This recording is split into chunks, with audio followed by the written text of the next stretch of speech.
Hello students. सो बेटा देखिए, आज हम अपने चैप्टर 9 का यानी प्रॉपर्टीज़ ऑफ सॉलिड का नेक्स्ट टॉपिक डिस्कस करेंगे। लास्ट टाइम हमने प्रॉपर्टीज़ डिस्कस की थी, right.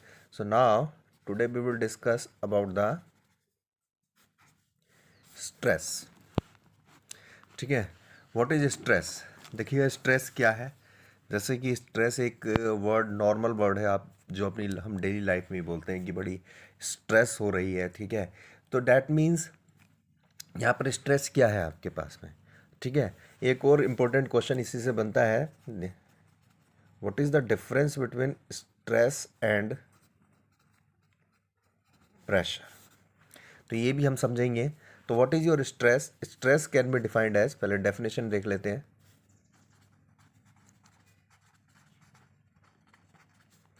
Stress can be defined as internal residual force per unit area या per unit cross sectional area.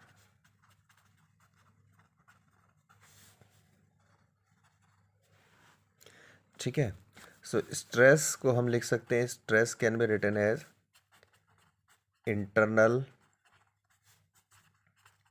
Residual force on area, right.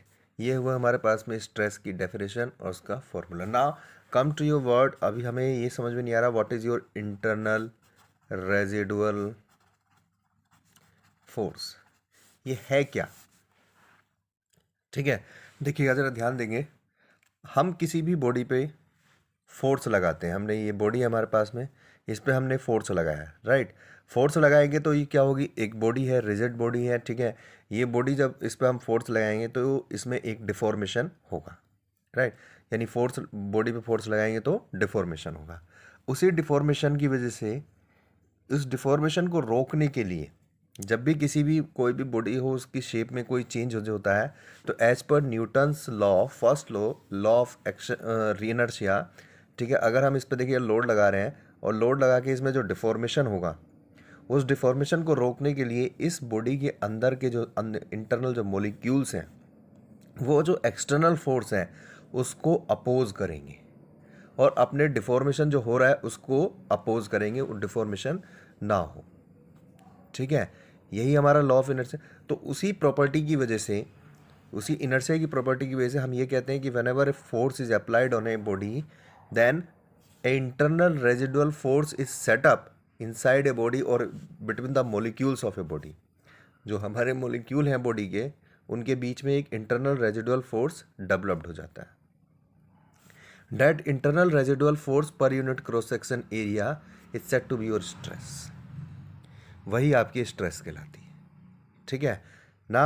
ये जो internal residual force है आपका, ये जो हम एक्सटर्नल लोड अप्लाई कर रहे हैं इसके इक्वल ही होता है, as per your Newton's third law, action reaction law, कि जितना हम किसी बॉडी पे एक्शन लगाते हैं उतना ही आपका रिएक्शन होता है। यानी ये आपका इंटरनल रेजिडुअल फोर्स मैग्नीट्यूड में तो एक तरीके से आपका एक्सटर्नल फोर्स के इक्वल ही होता है, बट इसकी थोड़ा सा प्रॉपर्टी चेंज हो जाती है, ठीक है।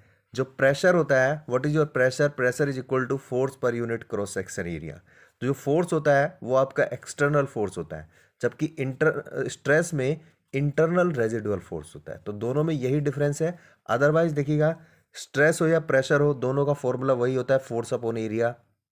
यूनिट होती है न्यूटन पर मीटर स्क्वायर, ठीक है। But difference is only the this, stress is internal residual force developed per unit cross section area and pressure is external applied force per unit cross section area। तो हम कहते हैं ना भाई, हमारे exam आ रहे हैं तो सिलेबस बहुत ज़्यादा है, सिलेबस बहुत ज़्यादा है तो प्रेशर हो रहा है यार, कैसे पढ़ें? तो दैट मीन्स सिलेबस बहुत ज़्यादा है, उसका हमारे पास प्रेशर लग रहा है, एक्सटर्नल हमारे पास में एक फोर्स लग रहा है, ठीक है। एग्ज़ाम आ रहे हैं, तैयारी नहीं हुई है, हमारी हमारी पढ़ाई नहीं हुई है, क्या होगा, ठीक है। तो स्ट्रेस हो रही है, स्ट्रेस दिमाग के अंदर से हो रही है। तो that means stress is internal residual force per unit cross section area, whereas the pressure is your external applied force per unit cross section. तो यहाँ पर भी देखिए स्ट्रेस जो होता है हमारे पास में सिग्मा से डिनोट करते हैं इसको इस तरीके से ठीक है, ऐसे बनाते हैं, राइट। इसे that's your F by A. Unit newton per metre square, right. Dimensional formula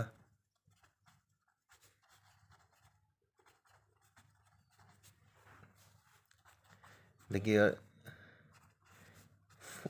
force का होता है M L T minus two upon में L square, so that will be your M L minus one T minus to.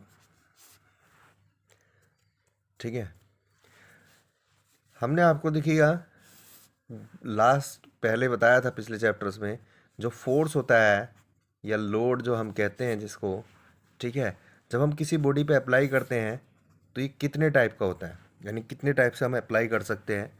तो major जो हमारे पास में आए थे वो तीन थे, एक डायरेक्ट और जिसको हम लॉन्गिट्यूडिनल भी कहते हैं, दूसरा नॉर्मल और तीसरा टेंजेंशियल या शेयर भी इसी को कहते हैं। ये पिछले चैप्टर्स में हमने आप लोगों को बताया था कि जो लोड हमारे पास में लगता है वो हम किस तरीके से लगाते हैं। ये जो नॉर्मल और डायरेक्ट फोर्स है एक तरीके से ये एक ही कैटेगरी होती है, ओनली द स्पेसिफिक। ये जो लॉन्गिट्यूडल है हमने इसको अलग से सेपरेट कर दिया है ऐसे एलिमेंट्स के लिए जिनकी लेंथ ज़्यादा होती है as compare to its cross section, जैसे ये पेन, बार जिसको हम कहते हैं वायर की फॉर्म में जो होते हैं, रोड, वायर, बार, ये जो वर्ड यूज़ होते हैं ऐसे ऑब्जेक्ट के लिए, ऐसे आपके मटेरियल बॉडी के लिए हम एक लॉन्गिट्यूडनल फोर्स या लॉन्गिट्यूडनल स्ट्रेस का नाम जानते हैं। ठीक है, लॉन्गिट्यूडनल भी एक तरीके से नॉर्मल ही होता है, राइट। अब जरा देखिएगा, इनको मैं एक एक करके एक्सप्लेन करता हूँ आपको। पहले देखिएगा लॉन्गिट्यूडनल।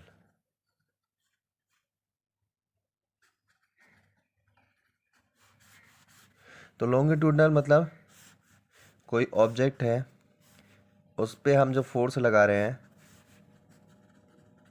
वो उसकी लेंथ के अलोंग लग रहा है, जस्ट लाइक दैट। ये क्रॉस सेक्शन है, क्रॉस सेक्शन के नॉर्मल लग रहा है, लेकिन normal to the cross section but it's less, because यहाँ पर जो क्रॉस सेक्शन होता है उसकी लेंथ के कंपैरिजन में काफ़ी स्मॉल होता है, तो ये हमें क्रॉस सेक्शन के रेस्पेक्ट में हम इसे कंसिडर नहीं करते हैं, हम इसे लेंथ के कंसिडर कर लेते हैं क्योंकि इसकी लेंथ बहुत ज़्यादा है। जो आपके पास रॉड होती हैं, रॉड में जो फोर्स हमारा लगता है वो लॉन्गिट्यूडनल होता है। दूसरा आपका नॉर्मल, अगर आपका क्रॉस सेक्शन इस बार कंसिडरेबल है, ठीक है, तो नॉर्मल मतलब परपेंडिकुलर, जो फोर्स हमारा किसी भी क्रॉस सेक्शन, ये क्रॉस सेक्शन है, इस पे जो नॉर्मली अप्लाई हो रहा है that is said to be your normal force. जैसे हम रोज़ लगाते हैं, ये नोटबुक है, ये जो बेड पे रखी हुई है, इस पे जिस पे रखी हुई है सरफेस पे, वो एक नॉर्मल स्ट्रेस लगा रही है। हम जहाँ पर बैठे हुए हैं वहाँ पर हम एक नॉर्मल फोर्स लगा रहे हैं, ठीक है। तो ये जो ऐसे है, ये सरफेस है, ये जो इस तरीके से फोर्स लग रहा है that is said to be your normal force, ठीक है। नेक्स्ट आपका टेंजेंशियल और शियर,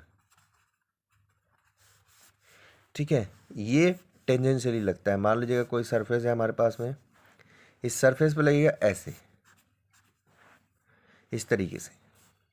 जैसे कोई भी बॉडी है, मैंने आपको बताया शियर, काटना, तो ये बॉडी है हमारे पास में, इस पे हम जो ऐसे करके फोर्स लगाएंगे, दिस वन, ऐसे जैसे काटते हैं आप घर में काटते हैं ना हम सब्जी, तो वो जो शियरिंग मतलब काटना, अलग करना, तो ऐसे जो फोर्स लगेगा इसमें इस तरीके से, this way, that is said to be your tangential force. यानी ये मान लीजिएगा ऑब्जेक्ट है मेरे पास में, इसकी टेंजेंट के अलोंग मैं फोर्स लगा रहा हूँ ऐसे। अब सिंस ये रिजिड बॉडी है, ठीक है, तो रिजिड बॉडी है तो क्या करेगी, ये इस तरीके से डिफॉर्म हो जाती है, ठीक है। सो नाउ हमारे पास में तीन टाइप के फोर्स होते हैं बेसिकली, लॉन्गिट्यूडनल, नॉर्मल और tangential based on the direction of force. Force की डायरेक्शन के बेसिस पे इस तो फोर्स तीन टाइप के होते हैं, तो डेफिनेटली हमारे पास में जो स्ट्रेस होगी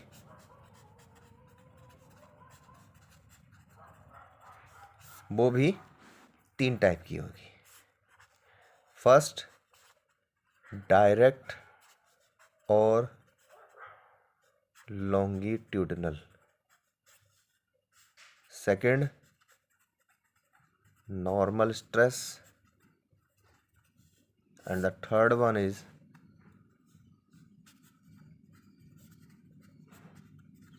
tangential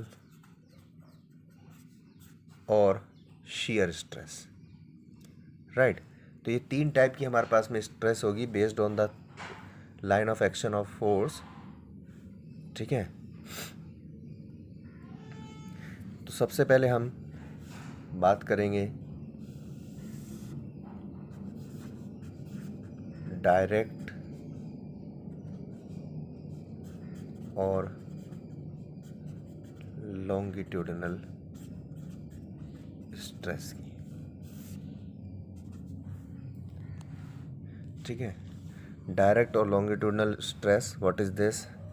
it can B defined as the internal residual force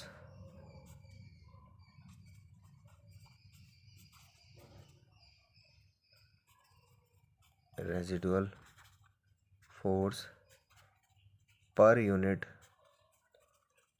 cross sectional area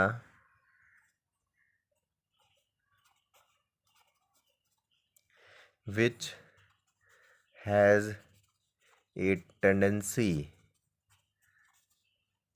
either to increase or decrease the length of a body, जिसकी टेंडेंसी होती है हमारे पास में। तो डेफिनेशन वही है, internal residual force per unit cross section area which has a tendency to increase और decrease the length of the body,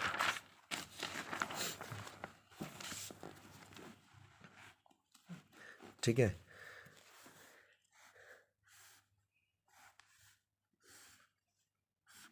ये देखिएगा, ये कोई ऑब्जेक्ट है हमारे पास में, इस पर हम फोर्स लगाएंगे तो इसकी टेंडेंसी है कि इसकी लेंथ को इंक्रीज करेगा।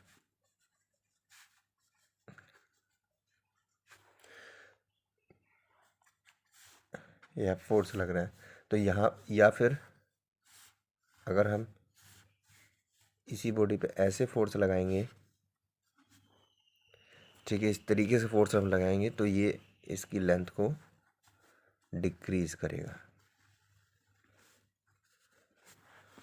ठीक है। ये दोनों ही, इन दोनों केसेस में जो हमारी स्ट्रेस डेवलप्ड होगी उसको हम कहते हैं लॉन्गिट्यूडनल स्ट्रेस, ठीक है।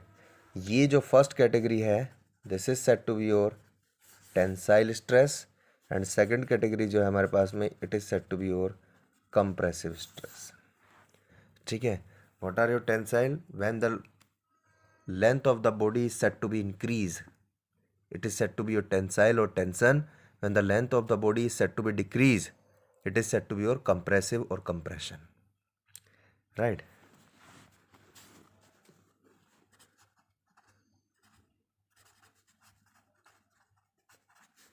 Tensile stress,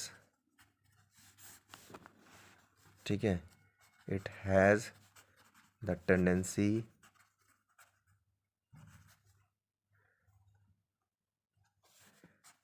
to increase the length of object. Compressive,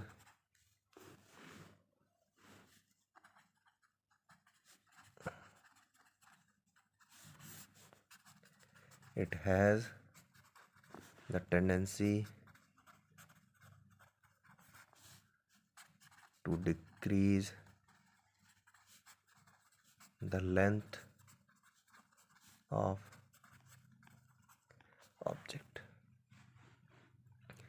right. तो ये टेंसाइल। नाउ व्हाट्स, तो लॉन्गिट्यूडनल, चाहे टेंसाइल हो या कंप्रेसिव हो, longitudinal stress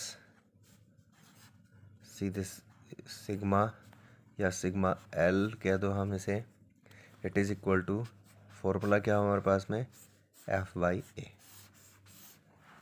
unit newton per metre square, ठीक है। Dimensional formula same, M L minus one T minus two. सिर्फ टेंडेंसी चेंज होती है लाइन ऑफ एक्शन पे, बाकी फोर्स तो वही है, फोर्स तो एक्सटर्नल जो हम अप्लाई कर रहे हैं, तो फॉर्मूला तो सेम ही रहता है, right. Now come to your next.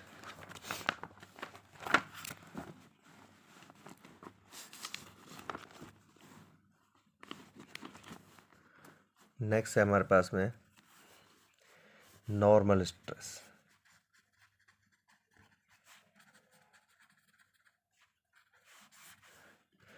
ठीक है, so normal stress it can also be defined as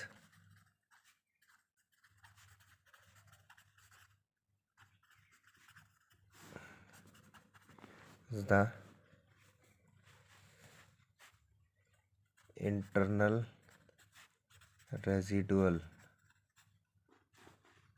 residual force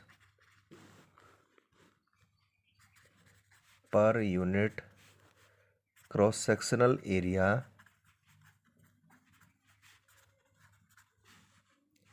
ठीक है, internal residual force per unit cross sectional area which has a tendency, which applied on a surface and normal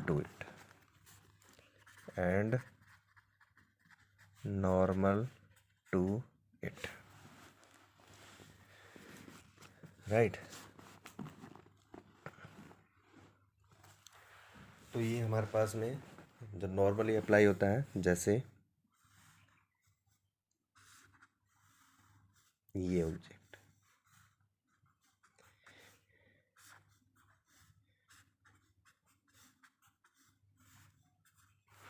ये इसको compress कर रहा है, ऐसे इसको tensile भी कर सकता है, ठीक है। तो ये जो इस टाइप से जो स्ट्रेस डेवलप्ड होती है हमारे पास, वो नॉर्मल स्ट्रेस होती है।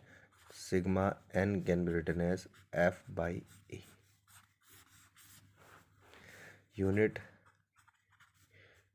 Newton per metre square, dimensional formula M L minus one T minus to,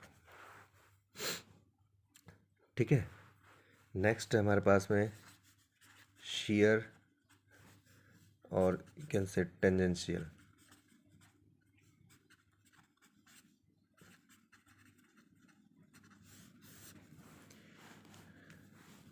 So it can be defined as the internal residual force per unit cross sectional area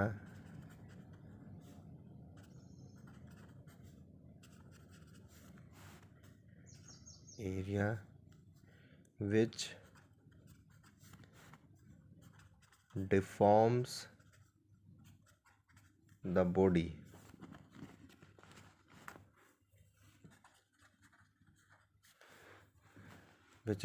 the body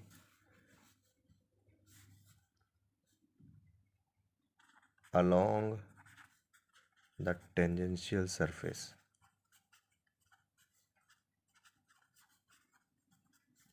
ठीक है, अब देखिए ऐसे समझिएगा, ये हमारे पास कोई ऑब्जेक्ट है,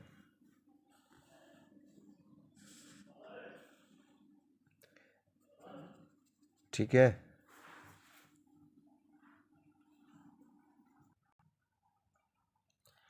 राइट, ये हमारे पास कोई ऑब्जेक्ट है जो एक एंड से फिक्स है, यानी एक एंड हमने उसका फिक्स कर दिया है।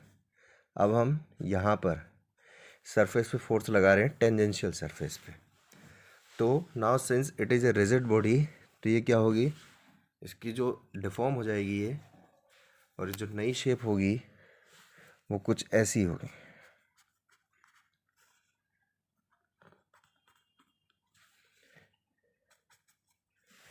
ठीक है, तो एक थीटा एंगल पे डिफॉर्म हो जाएगी। Right, this is said to be my tangential stress, और you can say shear stress. इसे हम टाउ से डिनोट करते हैं, टाउ से ऐसे करके, या सिग्मा टी से भी डिनोट कर सकते हैं आप कोई। ठीक है, फॉर्मूला इज अगेन सेम, जो फोर्स हमने अप्लाइड किया F बाई ए। ठीक है, यूनिट वही Newton per metre square, dimensional formula भी सेम ML-1 T-2। राइट, तो ये थी हमारे पास में स्ट्रेस। 3 टाइप की बेटा स्ट्रेस होती है, फिर से रिपीट कर रहा हूँ, देखिएगा। स्ट्रेस क्या होता है, internal residual force per unit cross sectional area. जो हमारे पास में जो इंटरनल रेजिडुअल फोर्स होता है, ठीक है, पर यूनिट क्रॉस सेक्शनल एरिया जो अप्लाई होता है, उसको हम क्या कहते हैं, स्ट्रेस कहते हैं। ठीक है,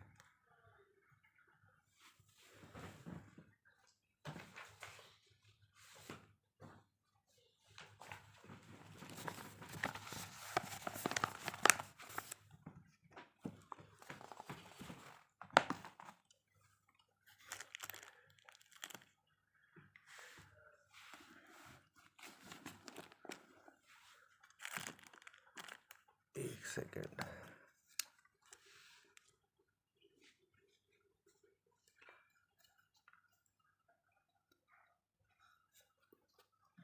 yes, now it is perfect.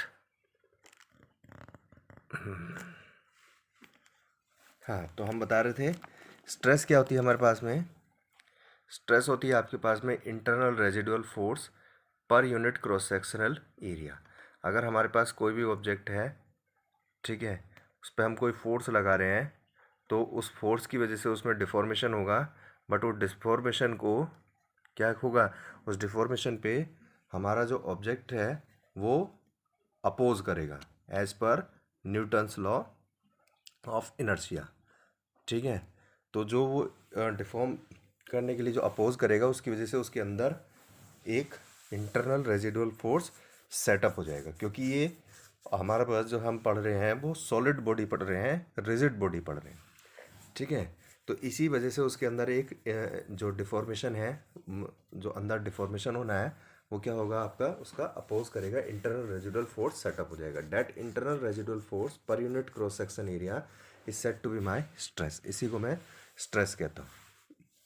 ठीक है, अब देखिएगा, सिंपल सी बात है, स्ट्रेस लग रही है, ठीक है, तो स्ट्रेस के साथ साथ यानी डिफॉर्मेशन तो हो रहा है ना बॉडी में, जब फोर्स लगेगा तो डिफॉर्मेशन तो होगा, तो वो जो जिसकी वजह से स्ट्रेस डेवलप्ड हुई है हमारी। ठीक है, अब स्ट्रेस लग रही है तो एक और प्रॉपर्टी हमारे पास में आती है, ठीक है, स्ट्रेस के साथ ही, that is said to be your strain. ठीक है, नाउ इट्स योर स्ट्रेन। ठीक है, तो स्ट्रेस के साथ साथ आई हमारे पास में स्ट्रेन, क्योंकि स्ट्रेस आई है तो स्ट्रेन जरूर आएगी, स्ट्रेस की गर्लफ्रेंड है स्ट्रेन हमारे पास। ठीक है, तो नाउ दोनों की जो फ्रेंडशिप है, देखते हैं हम किस तरीके से चलेगी आगे। तो नाउ स्ट्रेन, ठीक है, what is your strain, it can be defined as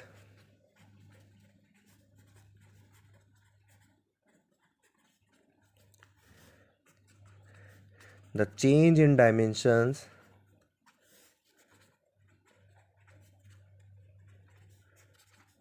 to the original dimensions. ठीक है, it can be defined as the ratio of change in dimensions to the original dimensions. So strain can be written as change in dimensions to the original dimensions. Right.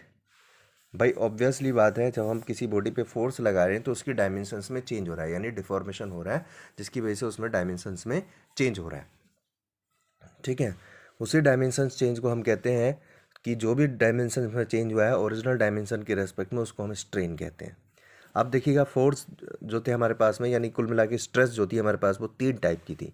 तो जब stress 3 type की थी तो strain भी हमारे पास में 3 ही type की होती है। First longitudinal, second normal, normal को हम बेटा वॉल्यूमेट्रिक भी कहते हैं। ठीक है, and last one that is said to be shear और टेंजेंशियल। ठीक है, तो फर्स्ट हम डिस्कस करेंगे now longitudinal strain. So now it can be defined as the change in length to the original length. ठीक है, तो what is my longitudinal strain? Longitudinal strain ऐसे एप्सिलॉन एल से डिनोट करते हैं हम इसे। ठीक है, that change in length delta L upon में ओरिजिनल लेंथ एल। ठीक है, अच्छा, ये change in dimensions upon original dimensions होती है इसके लिए, तो इसका ये डायमेंशन लेस होती है, कोई यूनिट नहीं होती इसकी। देखो, लेंथ अपॉन में लेंथ, मीटर से मीटर कैंसिल हो जाएगा, no unit no dimensions, it is dimensionless unitless, right. तो epsilon L delta L by L. Now second one volumetric strain, या नॉर्मल भी हम इसे, ठीक है, नॉर्मल और volumetry. So now it can be defined as the ratio of norm change in volume, ठीक है, to the original volume. So now this is said to be your volumetric strain epsilon v. It can be written as change in volume, यानी delta v upon में v, right. Next shear strain।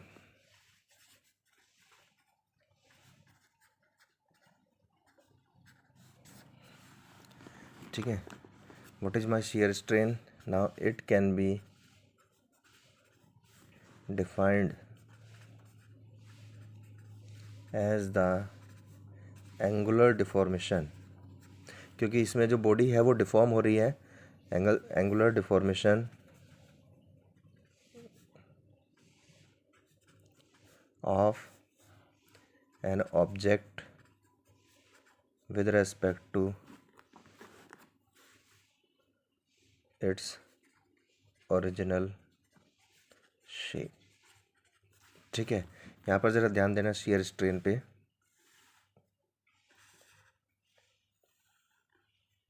ये हमारे पास body थी जिस पे हमने एक tangentially force लगाया, और फोर्स लगाने के बाद में ये बॉडी कुछ इस तरीके से डिफॉर्म हो गई थी।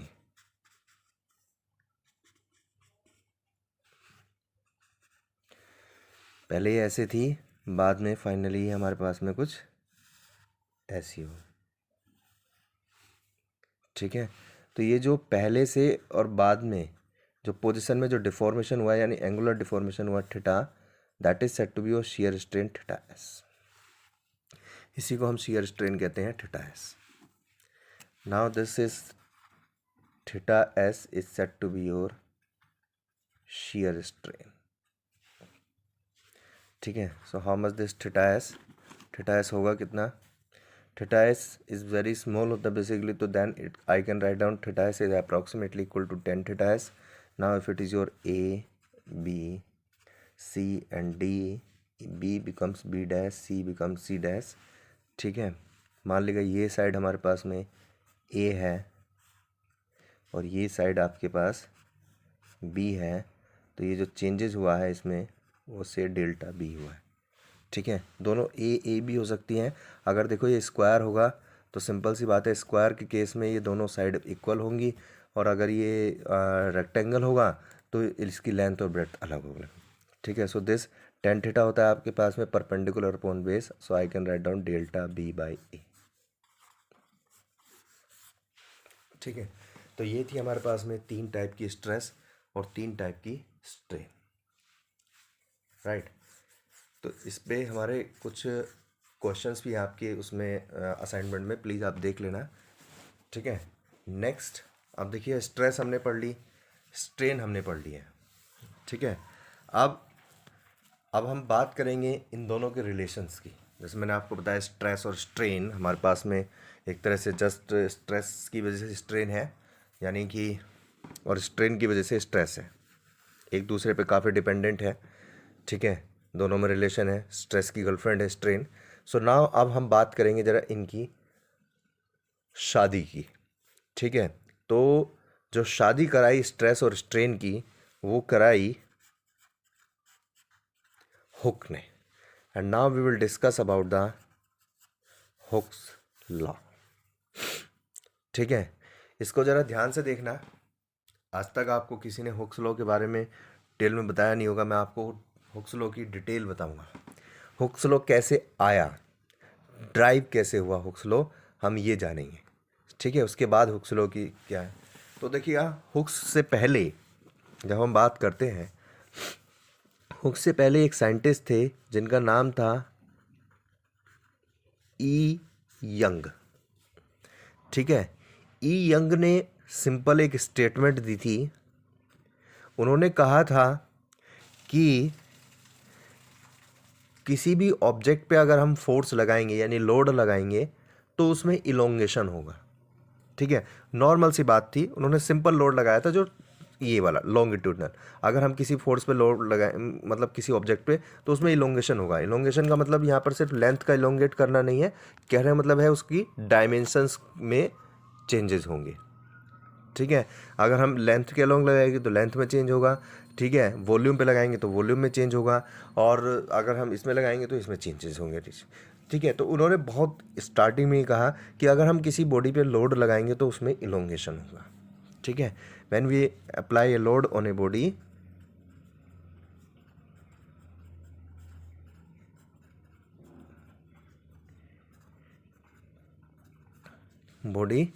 ठीक है, the body said to be elongate. ठीक है, तो बॉडी होगी वो उसमें इलोंगेशन होगा. And this elongation is directly proportional to load. ये जो इलोंगेशन होगा वो लोड के डायरेक्टली प्रोपोर्शनल होगा. ऑब्वियसली बात है, जितना ज़्यादा लोड उतना ज़्यादा इलोंगेशन. एक बॉडी है, मैं इस पर फोर्स लगा रहा हूँ, कम फोर्स लगाऊंगा कम इलोंगेशन, ज़्यादा फोर्स लगाऊंगा ज़्यादा इलोंगेशन. यही कहा था सिंपल हुक ने.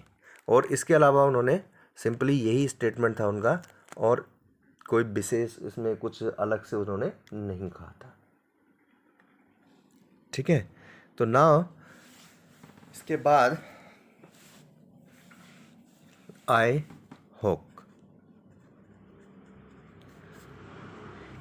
यंग ने कोई भी अपने इसके लिए स्टेटमेंट के लिए कोई भी अपना एक्सपेरिमेंटल या कोई भी इस तरीके का प्रूफ नहीं दिया था. ठीक है, उन्होंने एक वर्बली स्टेटमेंट कहा था कि किसी बॉडी पे हम लोड लगाएंगे तो इलोंगेशन होगा, और इलोंगेशन आपके लोड के डायरेक्टली प्रोपोर्शनल होगा, because this is said to be a general statement, हम जनरली जानते हैं. बाद में हुक आए, जब उन्होंने इलास्टिसिटी प्लास्टिसिटी की जो प्रॉपर्टीज़ डिस्कस हो चुकी थी उस समय, तो उन्होंने कहा देखिएगा, since within elastic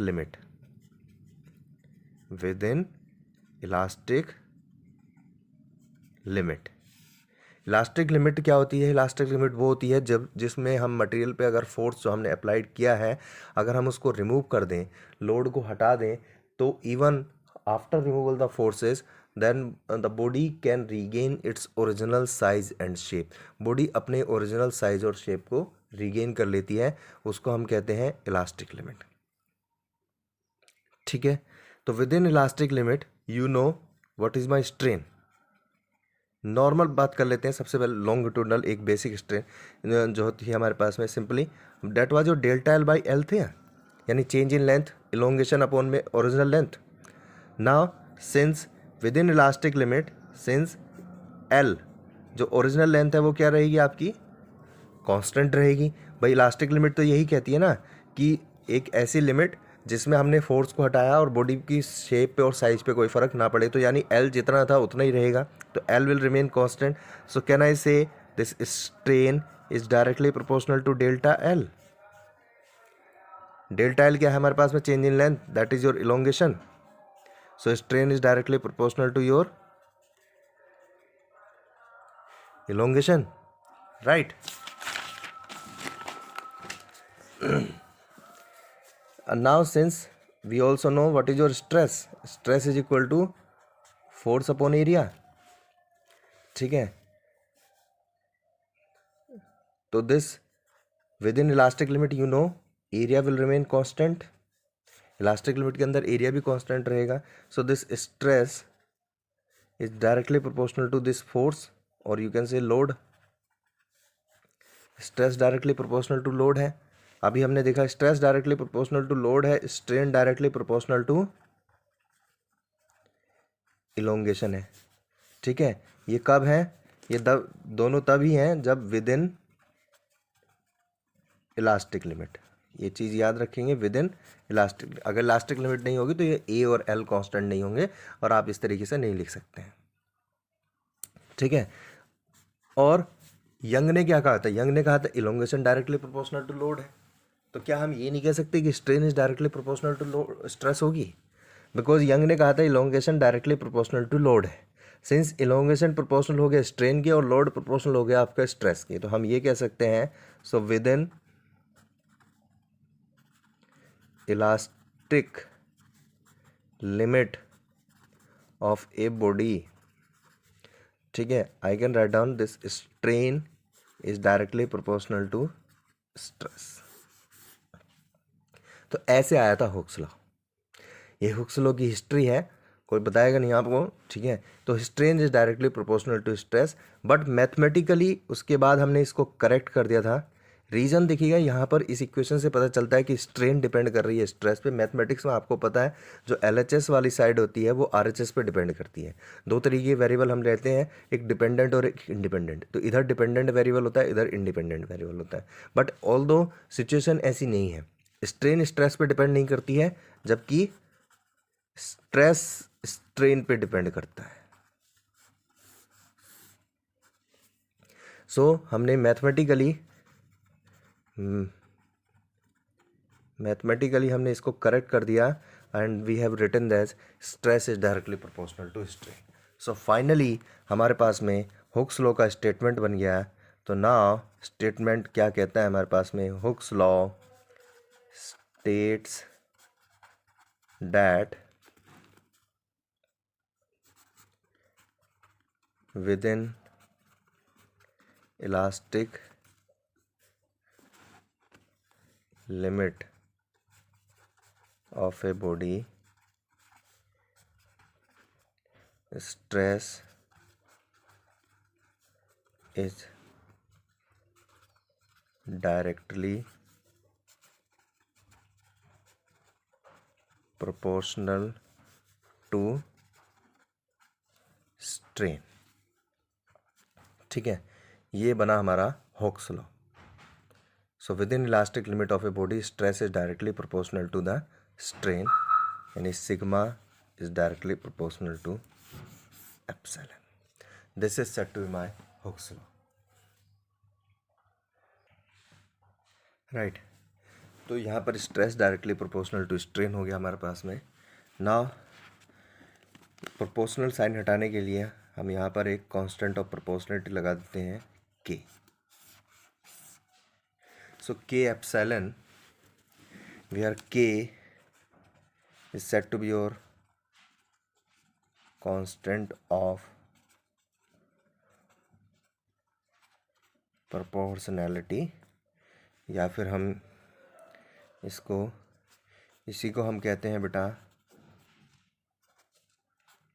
मॉड्यूलाई of elasticity. मॉड्यूलाई एक कांस्टेंट है, इलास्टिसिटी मतलब इलास्टिक लिमिट के अंदर हम बात कर रहे हैं, और मॉड्यूलाई इज ए प्लूरल वर्ड है, यानी जो मॉडुलस ऑफ इलास्टिसिटी जिसको हम कहते हैं, मॉडुलस का प्लूरल वर्ड है मॉड्यूलाई ऑफ इलास्टिसिटी। क्योंकि देखिए आपके पास जो स्ट्रेस होती है वो भी हमारे पास 3 टाइप की होती है, स्ट्रेन भी हमारे पास 3 टाइप की होती है, इसलिए ये जो के होगा कांस्टेंट ऑफ प्रोपोर्शनलिटी ये भी हमारे पास 3 टाइप का होगा। ठीक है, इसीलिए हम प्लूरल वर्ड यूज़ कर रहे हैं यहाँ पर मॉड्यूलाई ऑफ इलास्टिसिटी, राइट। तो what is your moduli of elasticity?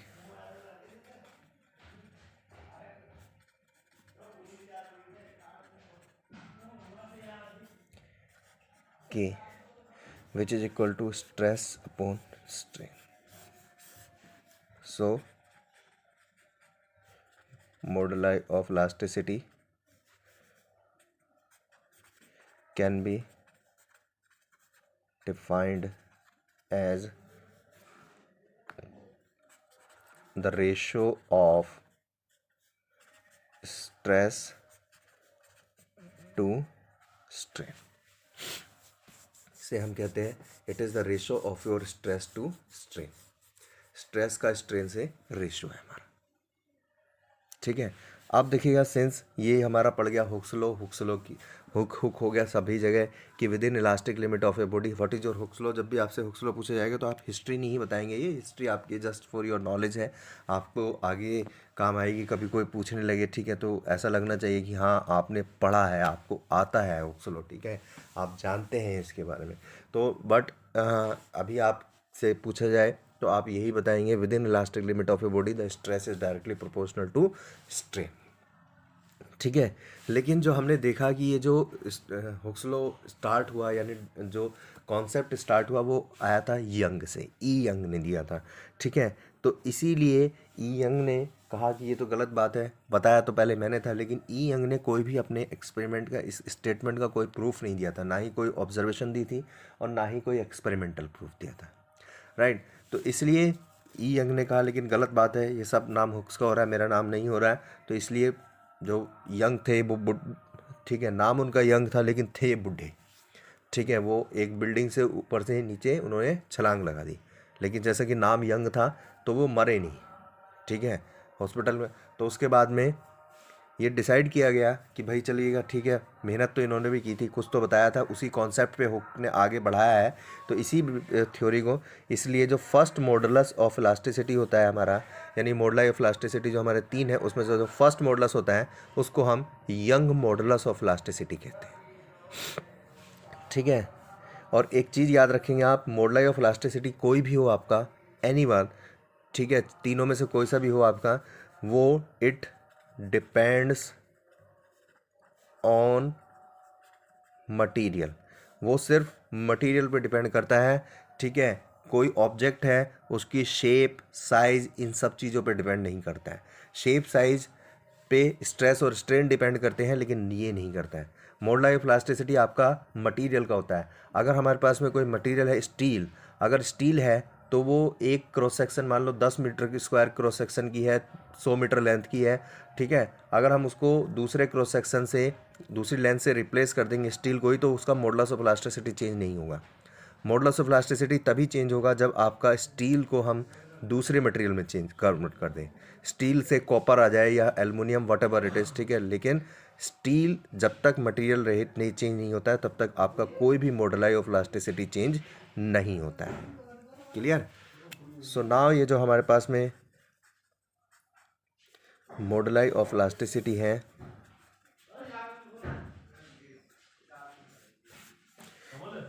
ये हमारे पास 3 टाइप का होता है।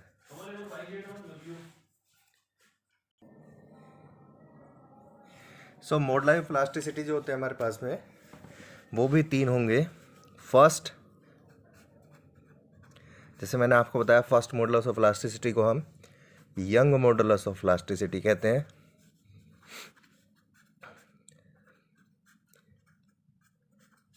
सेकंड,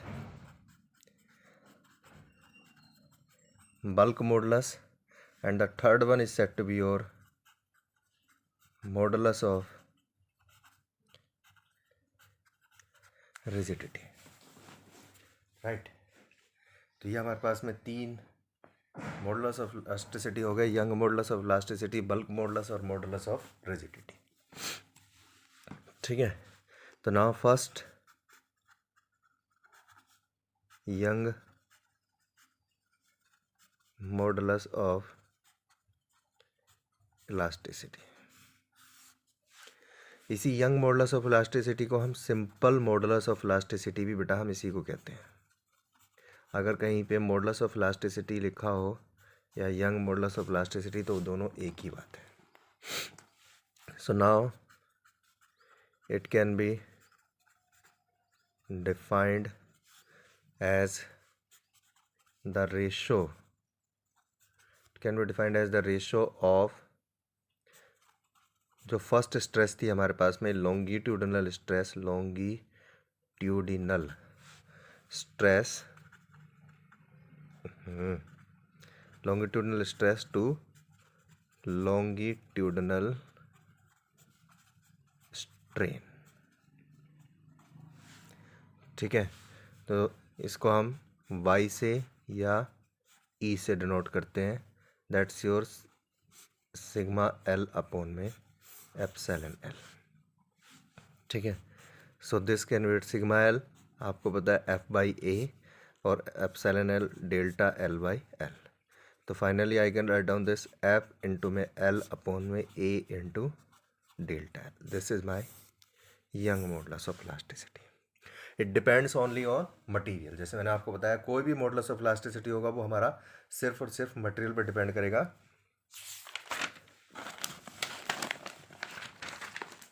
ठीक है, ना फ्रॉम हेयर जो हमारे पास में y इज इक्वल टू आया आपका F इंटू एल अपॉन में A into delta L। From here we can find out the change in length, delta L it will be equal to F into L upon में A into y। This formula is very much important in this chapter. The change in length is equal to FL by upon में A into y। ठीक है, याद रखिएगा कैसे आया है, stress और स्ट्रेन को रिलेट करके इस तरीके से आया है हमारे पास में। ठीक है, FL अपॉन में F is the force in newton, L is the length, ठीक है, A is the area of cross section and Y is the young modulus of elasticity.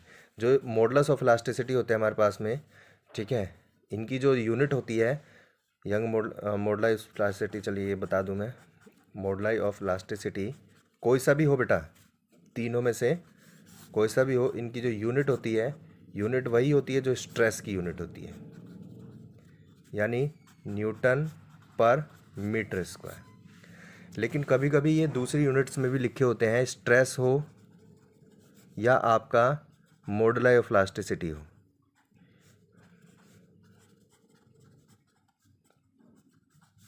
इनकी कुछ अदर यूनिट होती हैं, जैसे एम, एक हो पास्कल, सबसे पहले pascal, 1 pascal is equal to 1 newton per metre square होता है। 1 न्यूटन पर मीटर स्क्वायर को हम पास्कल भी कहते हैं। एक होता है 1 MPa, 1 mega pascal, 1 mega pascal that's your 10 power 6 pascal, या हम कह सकते हैं इसे 10 power 6 newton per metre square. 1 giga pascal GPa which is equal to 10 power 9 pascal, और you can say 10 power 9 newton per metre square. ठीक है, और इसके अलावा नेक्स्ट एक समटाइम्स आपके पास ये न्यूटन पर mm स्क्वायर में होगा। ठीक है, जो मॉडुलस ऑफ इलास्टिसिटी या Newton per M M square में, तो अगर एरिया भी एम एम में गिवन है और ये Newton per M M square में गिवन है तो कोई ज़रूरत नहीं है कन्वर्ट करने की, दोनों, क्योंकि एम एम स्क्वायर और इसका एम एम स्क्वायर कैंसिल हो जाएगा। लेकिन अगर नहीं है तो आप इसे कन्वर्ट करेंगे। न्यूटन पर 1 newton per M M square is equal to होता है 10⁶ न्यूटन पर मीटर स्क्वायर, यानी 1 newton per M M square 1 mega pascal के इक्वल होता है। ठीक है, इसी तरीके से 1 गीगा पास्कल जो हमारा 10⁹ पास्कल के इक्वल होता है, या फिर हम इसे कह सकते हैं ये 10⁻3, ठीक है, मेगा पास्कल। भाई 6 इसमें आ गए तो 3 बचे, यानी 10⁻3 Newton per M M square है। ये मैंने आपको इसलिए बताया, समटाइम्स आपको जो यंग मॉडुलस है वो गीगा पास्कल में गिवन है, ठीक है, और जो एरिया है वो एम एम में गिवन है। तो या तो आप उसको सबको मीटर में कन्वर्ट करेंगे, एक तरीका ये है, या शॉर्टकट ये याद रखिएगा, गीगा पास्कल को सीधे M M square Newton per M M square में कन्वर्ट कर लीजिएगा और उसको एम एम को एम एम में ही रहने दीजिएगा, तब भी एक ही बात है। ठीक है, तो ये हमारे पास में ये सबसे इम्पोर्टेंट फॉर्मूला हमारा, इस पर न्यूमेरिकल है, आप अपने असाइनमेंट में देखेंगे वहाँ पर। उसमें देखिए असाइनमेंट जो है आपका, इस पे इस चैप्टर का जो असाइनमेंट है, आप अगर फर्स्ट बुक के कंपैरिजन में देखो तो बिल्कुल डिफरेंट है। ठीक है, सेकंड बुक का असाइनमेंट आपको इसी तरीके से मिलेंगे, जिसमें पहले सोल्व्ड प्रॉब्लम होती है, यानी कुछ हमारे एग्जांपल्स होते हैं ताकि आपको इजी रहे, और उसके बाद हमारे पास में कुछ थियोरेटिकल क्वेश्चंस और एनालिटिकल क्वेश्चंस होते हैं। ठीक है, तो पहले सोल्व्ड प्रॉब्लम्स देखिएगा ताकि आपको कॉन्सेप्ट इजी समझ में आ जाए। Now come to your second modulus of elasticity, जिसका नाम है आपका बल्क मॉडुलस, बल्क मॉडुलस। ठीक है, बल्क देखिए जैसे पता चल रहा है हैवी, मतलब कितना बल्क है, कितना दम है, हैवी है।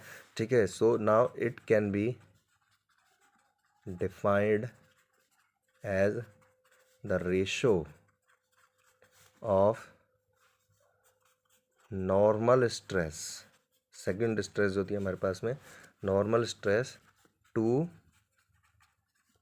Volumetric strain. ठीक है, so now it's my bulk modulus is equal to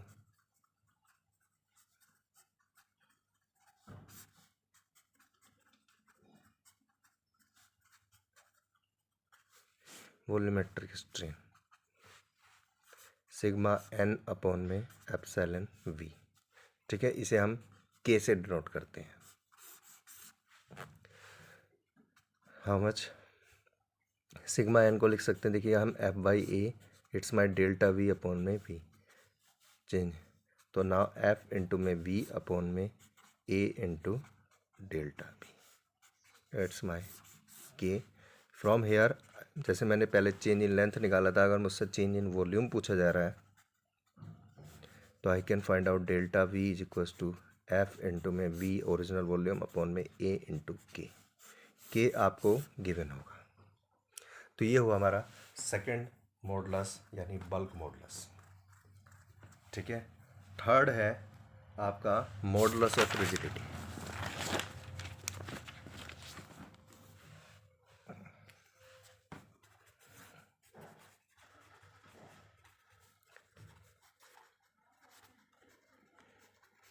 नाम से पता चल रहा है मॉडुलस ऑफ रिजिडिटी मतलब कितना रिजिड है। ठीक है, यानी कितना रिजिड है, अगर हम फोर्स लगाएं तो वो डिफॉर्म होगा या नहीं होगा।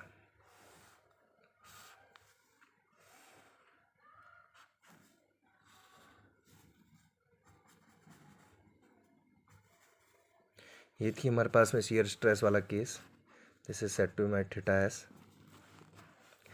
It is set to be your delta B and it is your A. So now modulus of rigidity, it can be defined as the ratio of shear stress to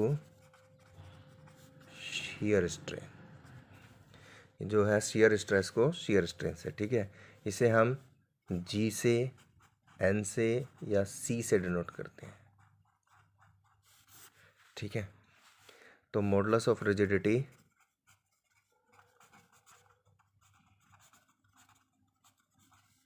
G can be written as your shear stress to shear strain. G is equals to tau upon में theta S, right. ये भी material पे depend करती है आपके पास। Tau can be written as F by A upon में theta S.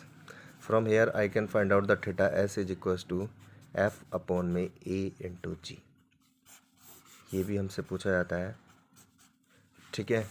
या फिर अगर आपसे थीटा एस भी आपको पता है, it's your delta B upon में ए, या डेल्टा बी बाई बी अगर स्क्वायर होगा तो एफ अपॉन में ए इंटू जी। सो यहाँ से हम डेल्टा बी निकाल सकते हैं, change in dimension, which is equal to F into A upon में ए इंटू जी, राइट।